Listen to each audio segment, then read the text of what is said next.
there's 6 major outputs from the event.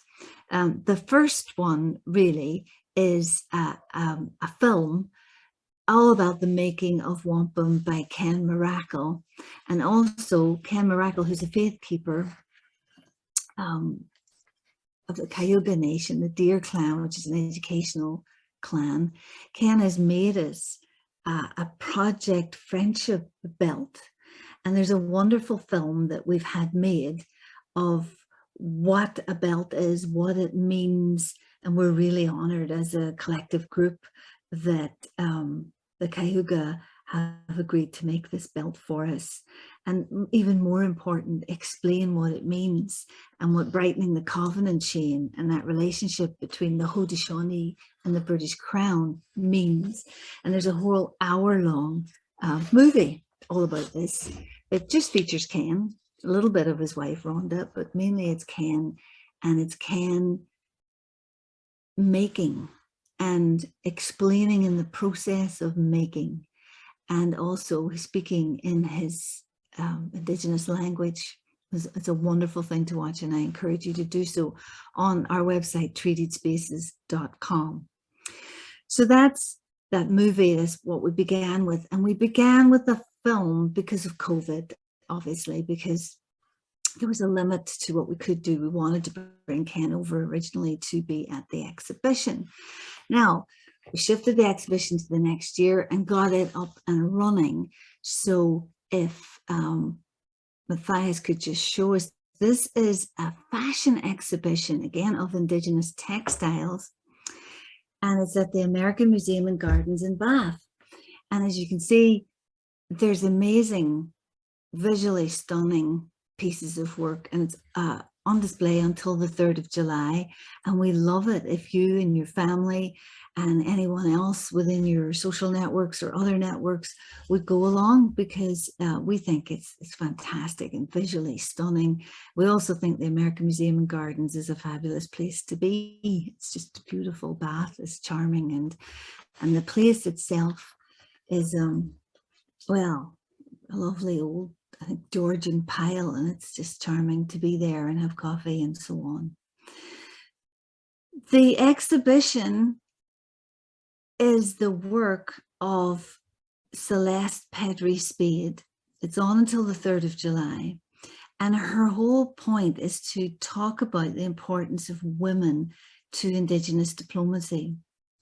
And the material is called Material Kwe. Kwe means woman. And it's about trying to imagine a different future that makes space for women's Indigenous voices, and that puts material culture in its more appropriate historical place. And I've made a little video myself, and Celeste has had a professionally made, fantastic video made about her and how she thinks and what her culture, how it operates in the present day. Maybe, Matthias, you could play a little bit of that if possible, please.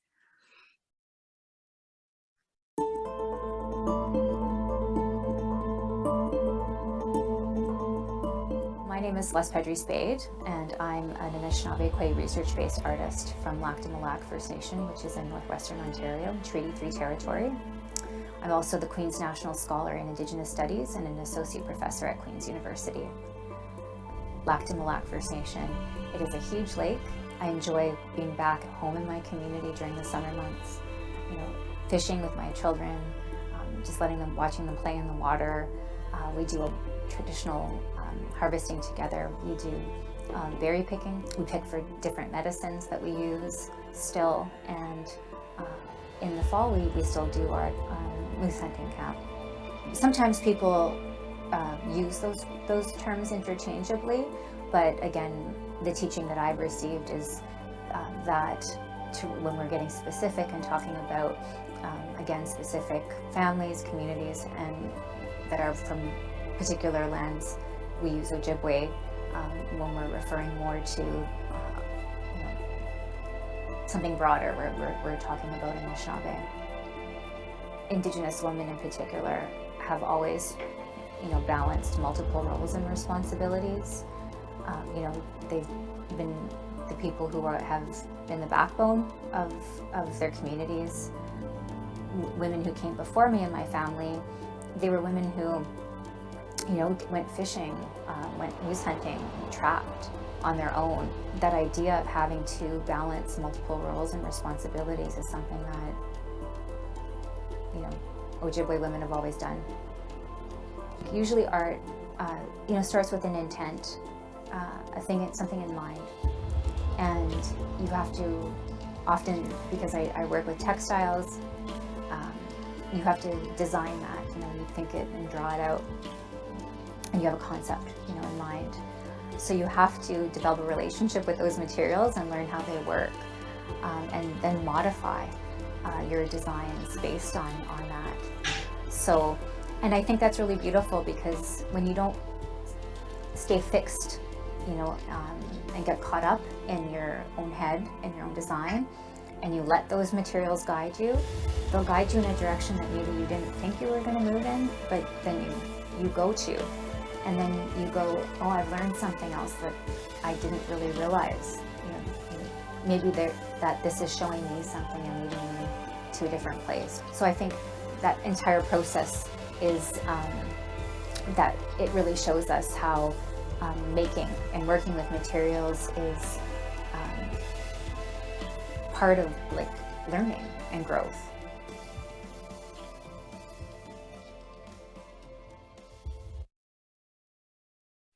So for us, it's been a real learning experience to work closely with Celeste and to collaborate with museums and shippers and the laws of bringing hide and so forth in the countries and you name it.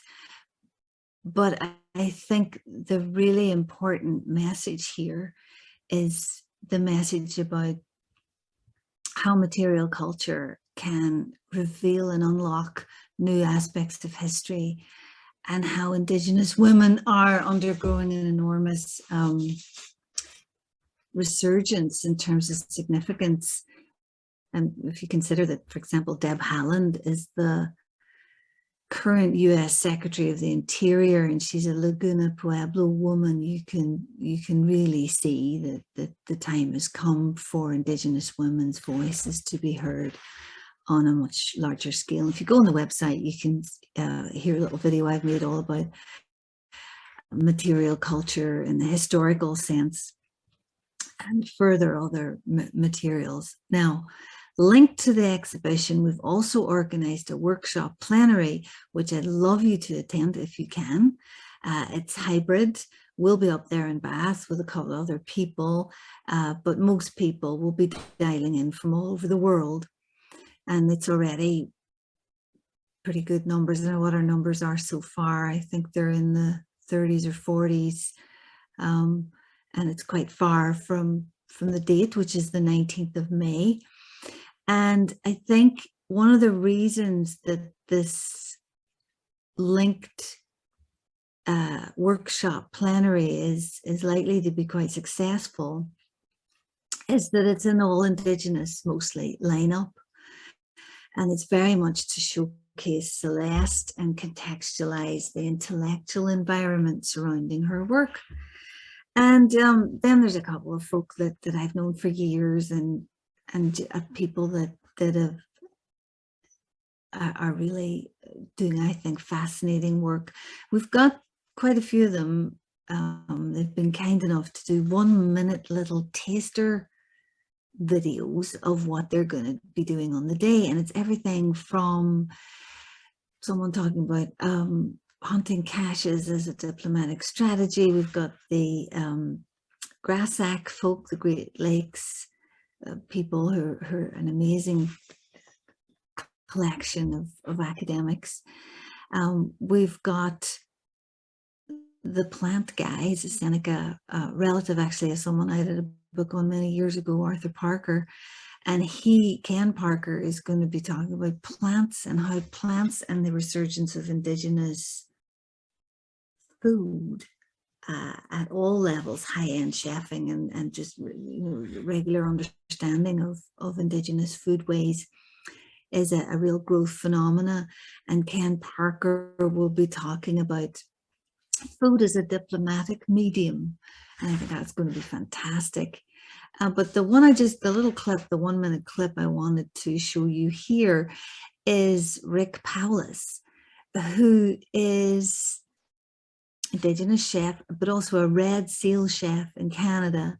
And he's agreed to do a cooking demonstration. So if any of you out there are interested in food, if the two circles interconnect, food and Indigenous history, you'll love this. And Rick is an amazing communicator, and he's doing, the full cooking event and showing how it's really food's one of the great contributions of the Indigenous world to the world.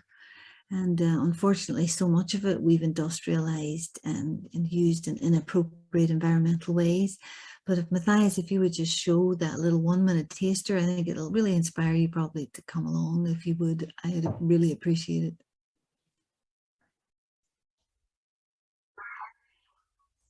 Sagoli Seguego. My name is Rick Powless. My traditional name is Laquawia, which means good cook, given to me by my faith keepers and clan mothers. I am Oneida Nation of the Thames Bear Clan. I do reside at the Six Nations of the Grand River Territory here in Ontario, Canada.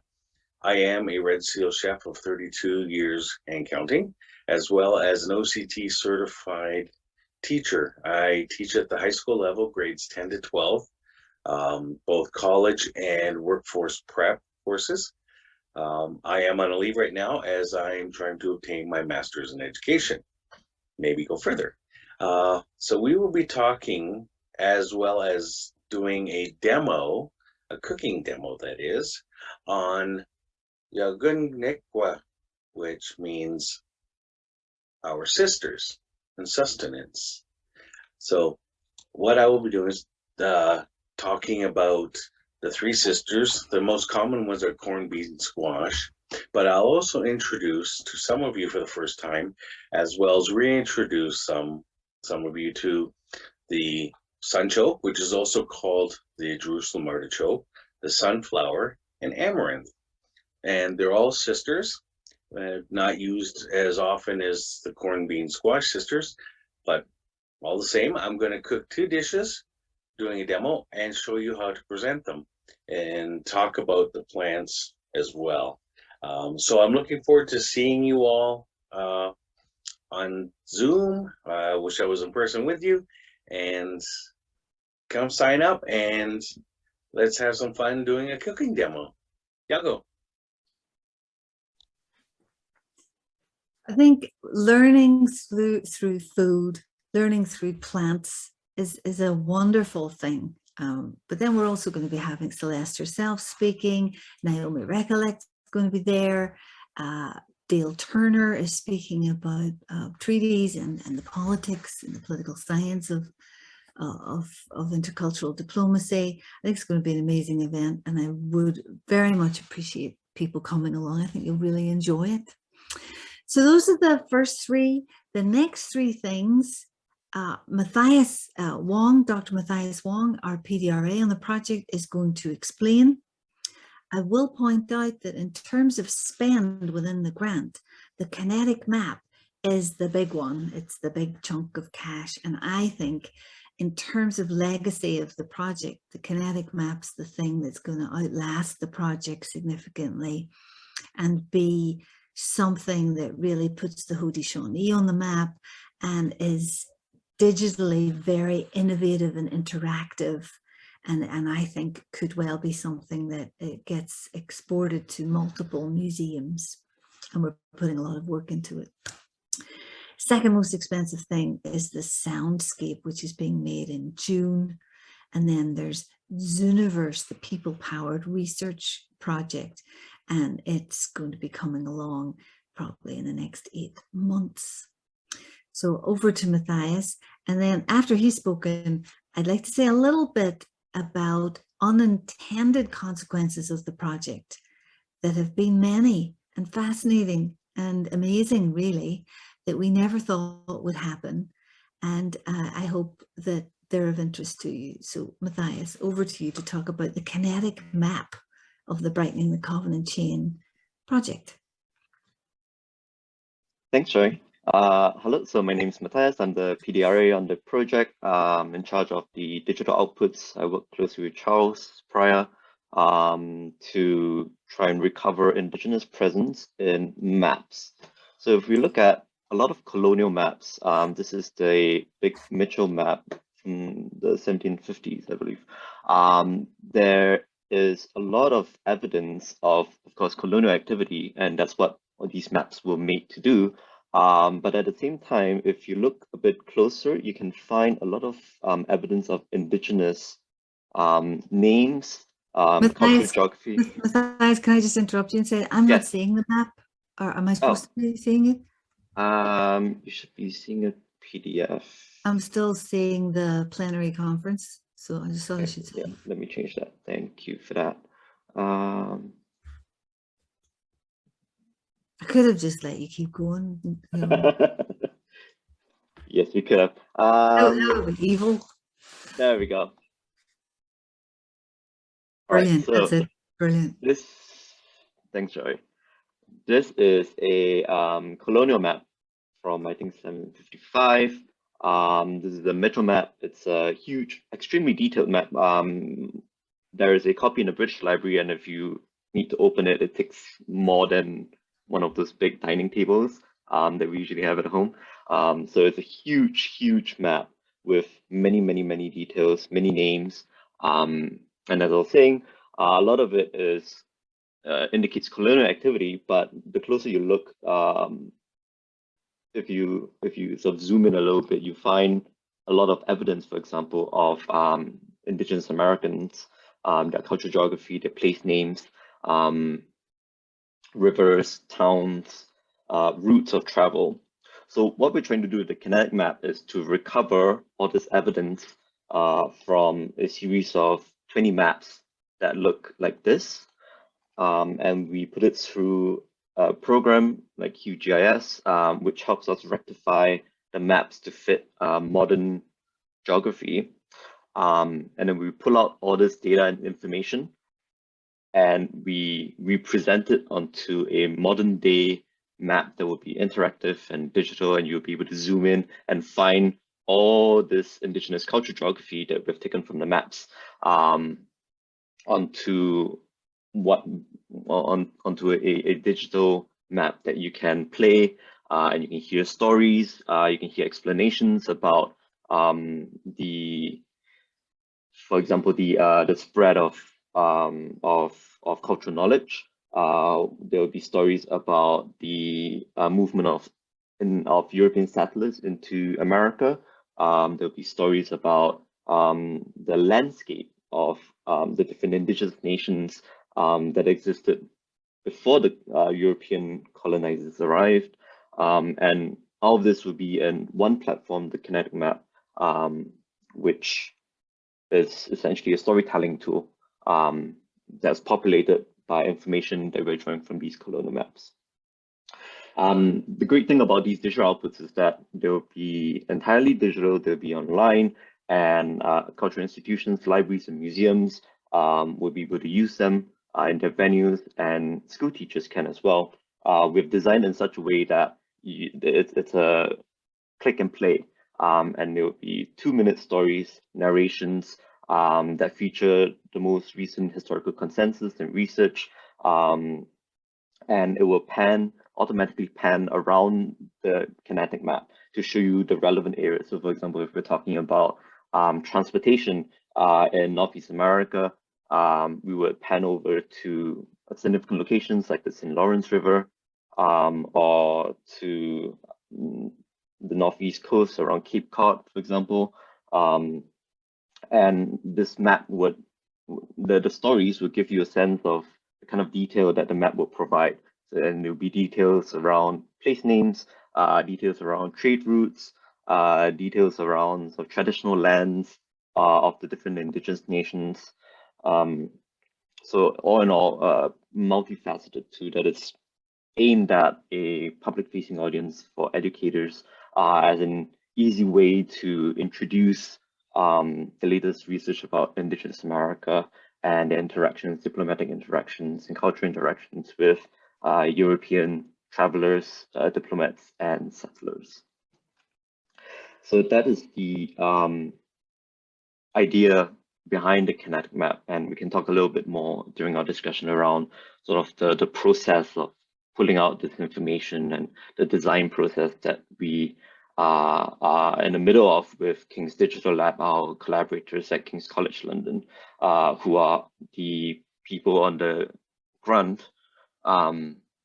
who help us with the research software engineers. So they'll be building the website, they'll be building the nuts and bolts essentially of the digital map, for which we furnish the historical information, the context, and the data. The second big digital output of this project is the Soundscape. And the Soundscape is a project in which we record diplomatic orations, traditional diplomatic orations. The oration is a big part of Indigenous American diplomacy, and it's where Indigenous Americans recount the past relationship when they meet their diplomatic counterparts, the European and Indigenous diplomatic counterparts. So it's a really big part of the diplomatic culture that, because history is a text-based discipline, we've not explored as much and we've not really shared as much, we've not really talked about as much. So the Soundscape is a way of covering that layer of diplomacy, and it will be recorded with the help of Indigenous collaborators in the Northeast. Charles Perry will be going to Johnson Hall, the historic site of diplomatic meetings, where they will speak in the traditional Mohawk language, and we'll record that within the historic setting. And that will help us recreate that atmosphere that you would have gotten if you were a diplomat participating in these meetings. And again, with these digital outputs, as long as the space is right and the audio system is right, we can actually move these Soundscape installations across different venues in the UK, across Europe, and around the world. So essentially, these are just audio files and specifications around the space. And with accompanying the video images, we can recreate Johnson Hall, essentially, around the world. So that's the Soundscape. Again, we can talk a bit more about some of the details and the design and discussion. And the last thing I wanted to show you was the Zooniverse project. So let me shift back to my browser. And this is a people-powered crowdsourced research project. We have another one of these big maps with many, many, many Indigenous place names in there. We have many government reports about the etymology and meanings behind different Indigenous place names. And what we're doing here is we are asking researchers, volunteers for help in transcribing a lot of these texts and identifying and placing points on the map to tell us where exactly a place name, for example, would refer to. So there are a couple of workflows. There's a map from 1851, and this is a collection of documents authored by Runco. And volunteers go in, we present them a part of the map, and they draw a box around it.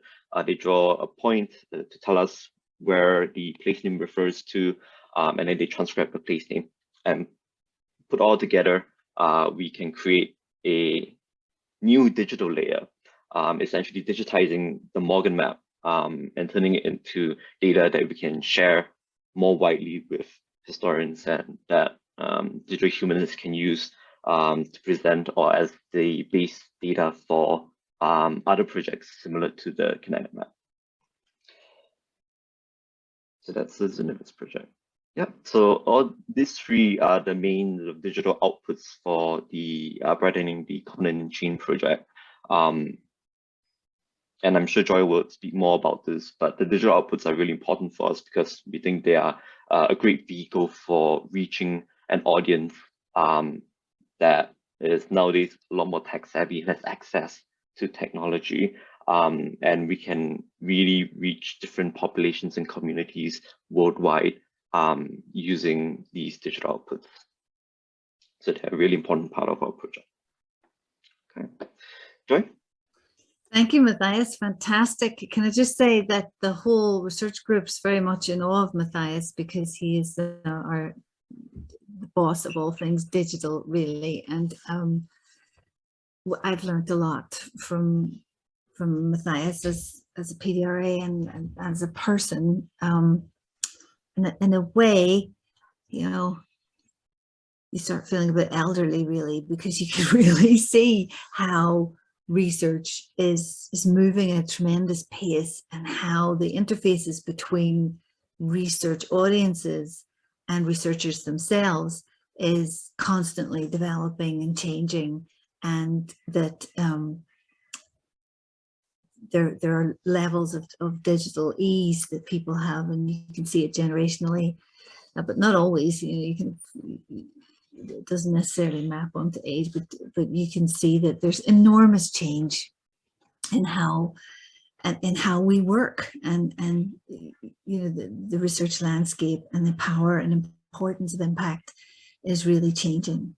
So I just wanted to end by saying that in essence, along with monographs and the 6 digital outputs, that's the kind of bones of the project. It doesn't mean that it's necessarily what animates us all when we get up in the morning. It's people, the fantastic people we work with, the Indigenous networks we make, and often the way that this big project maps onto the other projects that the group is doing and the intersections that result from that. So, but there are kind of specific things that have arisen from this project that we never really anticipated. One is our engagement with the NERC, National Policy Engagement Academy, and our project administrator has a fellowship with them. We're doing a film with them that's going to come out in the next 6 months, all about how we've worked with museums and trying to pay forward what knowledge and mistakes we've made and things we've learned and good practice. And, you know, working with artist collaborators and what that means and how one can do that. And it's been great to be part of another project where the synergies between the 2 projects has had very positive results. I also think the project has helped boost other work that we've kind of, you know, had things cooking in other pans. One was a new book series with Cambridge University Press that Matthias and I are involved with, along with 2 other Indigenous scholars. The Cambridge Elements in Indigenous Environmental Research series, and that's really been helped by this project, and we've been able to use some of the equipment, use some of the ideas and the links, and our network map has really grown. That we've worked with business schools as well and developed a whole kind of KE dimension that we didn't have before. And we have done quite a lot of consulting with textbook manufacturers and exam boards who are looking to decolonize their provision. And we're not allowed to name them because we've signed non-disclosure agreements, but we are working with various exam boards and publishers. And that's been for us really positive because we're actively, we think, decolonizing and improving the GCSE and A-level experience of our own kids or kids to come. And that's just fantastic. And we've been able to use our Indigenous large network. It's probably over 100 different nodes now, to help in that work. So we're really working in an allied way with Indigenous leaders and thinkers, improving, we think, life in Britain. And that's been a real honor and a lot of fun and hard work, and a whole package of work that we never anticipated would come along. And it's really come out of media engagement that the group's been doing with the BBC and Times Radio and various TV and so on, that the media work tends to lead to other outcomes. So that's all really we wanted to say, other than the way we've run the project is to try and grow everyone's career. Only 2 members of the wider team could be here today, but we try and run the research group and the project so that everyone grows. Even our project administrator, I shouldn't say even, but our project administrator has won a fellowship and she's growing her career. Matthias, our PDRA that you just heard from, is an associate editor on this Cambridge Press series with me to develop his career. He's also applied for a Leverhulme Early Career Fellowship and he's won another scholarship to do a research grant sprint. You know, we're using the grant to advance people's careers, and we're always thinking about the next project. But it's so important to deliver on what you have promised that you would do, and to have regular kind of audits of how much you've done, and to be aware of the usual things that derail projects, such as mission drift and, you know, little things like pandemics. But I think with a positive attitude, you can get through all of that. So from now on, we just want to hear from you and hear ways perhaps that we could help you at whatever stage you're at, and maybe give any links, contacts, knowledge, whatever that we can do to give back to BAAS and to the wider academic community, anything of value that we can offer. So do ask us any question at all at this point. And if you would speak yourself, that would be very kind. But if you don't want to speak, just put it in the chat. But we'd love you to speak to the group if you can.